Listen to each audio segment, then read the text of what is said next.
Good afternoon, I'm Christopher, and I'd like to share with you our idea about WA Collective, Workshops at Home Collective, which is about an initiative developing mixed mode cultural workshops.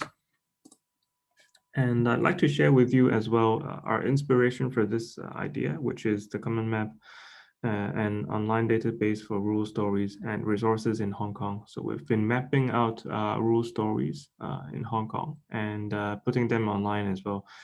And we've been looking at rural resources, cultural heritage, such as plants for dyes or making lanterns.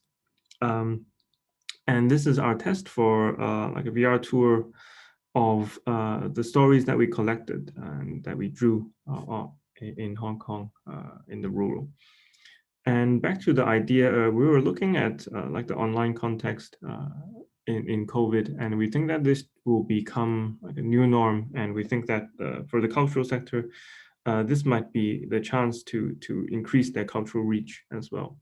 And for the cultural sector, we think that in COVID times, actually they are affected because their income is suspended due to less and probably no cultural tourists visiting them, which is like their main source of income, the workshops.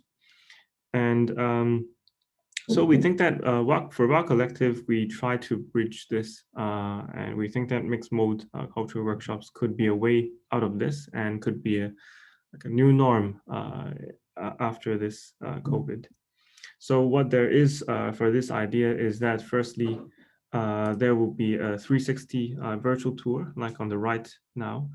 And we think that there should be, like for the cultural workshops, there should be an instructional video for the workshop and for how to do the skills as well.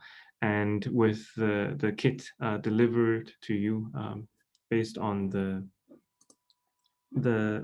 logistics networks. And so we think that this is like, it could be a new way of learning about cultural heritage and having the sets delivered to you to your doorstep. And we think that this idea impacts on a few ways, in a few layers. The first is that it alleviates the income problem for the cultural sector and brings together the public as well. And it also facilitates cultural exchange throughout the region because if the workshops are not held locally at that place, it means that if it can be delivered anywhere else, then it means that it is a regional cultural exchange rather than just local, having people visiting that place. And as well, we think that it could equalize access to cultural heritage because you don't need to fly there in person. You can actually sit at home to reach cultural heritage. And we also think that it could bridge rural and urban areas as well. And so that's all. Thank you very much, and we welcome your questions.